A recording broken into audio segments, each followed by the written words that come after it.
بتائیں اخلاص کی ضد کیا ہے؟ ریاکاری کیا ہے؟ شرک۔ البتہ اس کے لیے حضور نے لفظ شرک خفی استعمال کیا،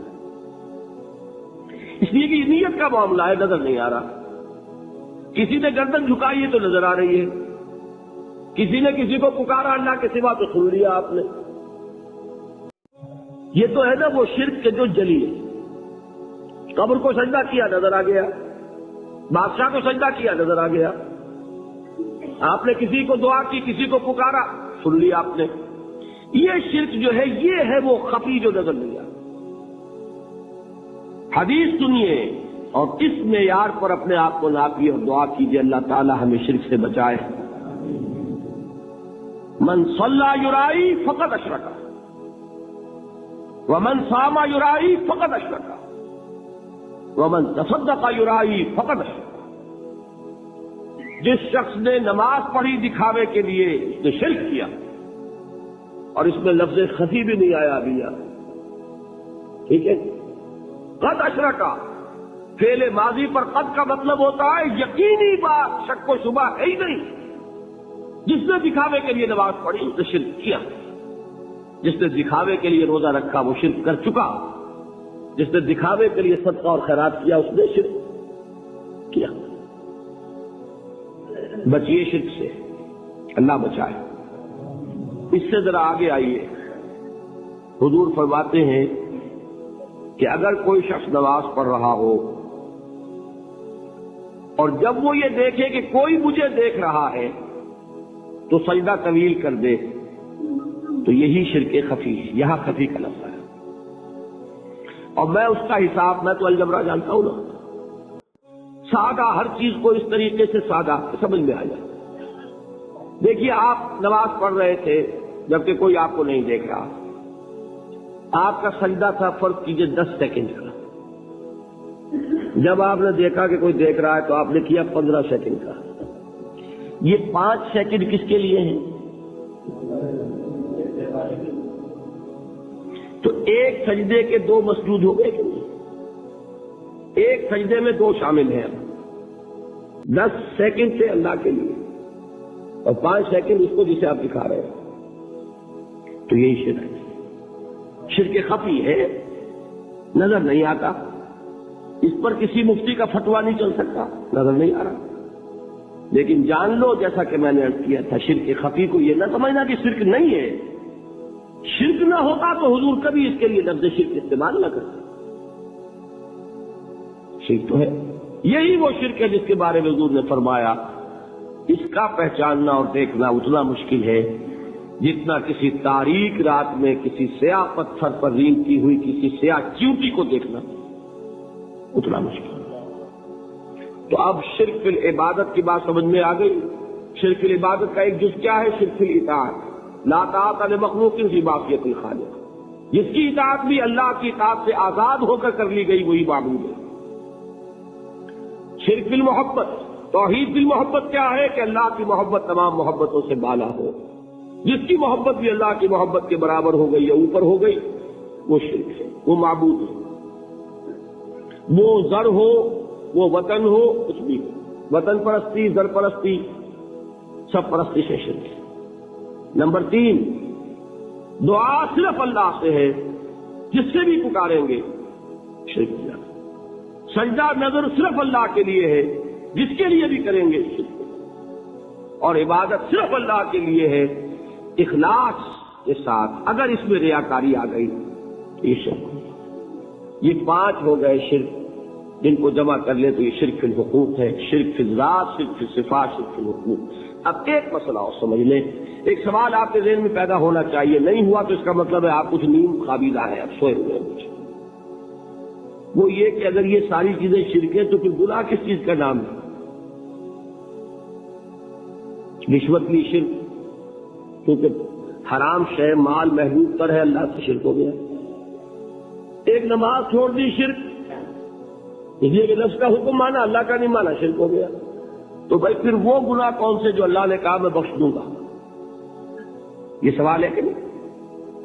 اور اسی سے ایک نہایت اہم مسئلہ حل ہو جائے گا، بہت اہم مسئلہ ہے جو ہمارے ہاں بڑی تلخی کا موجب بنا ہوا ہے۔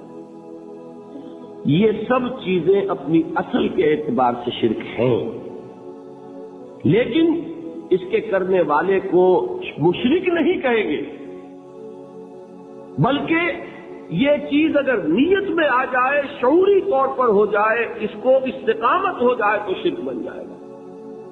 غیر شعوری طور پر ہو رہا ہے، بے سمجھے بوجھے ہو رہا ہے، اس کو اس طریقے سے سمجھا ہی نہیں ہے تو وہ گناہ ہے۔ لیکن یہ کہ دل کے اوٹ میں پہاڑ ہے، اس کو جب آپ کو دکھایا جائے گا کہ دیکھو بھائی اس کے اندر شرک مضمر ہے، اس میں شرک چھپا ہوا ہے، یہ شرک ہی کا مظہر ہے، تو وہ بات شاید سمجھ میں آئے، پھر بھی آپ کریں گے تو وہ شرک ہو جائے گا۔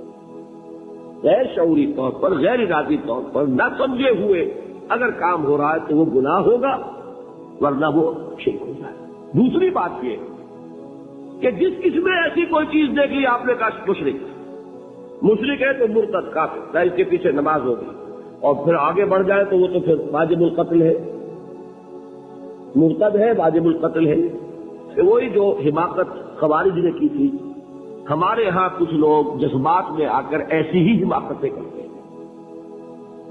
اس کا حل کیا ہے اسے بھی سمجھ لیں۔ دیکھیے جو بچہ الف بیتے پڑھ رہا ہے اسے بھی آپ کہتے ہیں طالب علم، ٹھیک، علم حاصل کر رہا ہے۔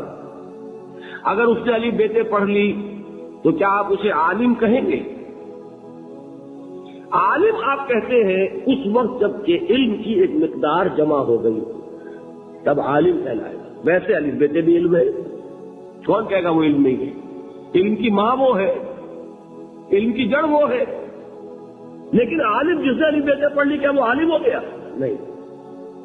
اسی طریقے سے شرک کی ایک خاص حد، خاص مقدار جمع ہو جائے گی تو شخص مشرک کہلائے گا، ورنہ ان انڈیویجول چیزوں کو شرک تو کہیں گے آپ، یہ شرک ہے، لیکن یہ نہیں کہ جس نے اس کا ارتکاب کیا وہ مشرک۔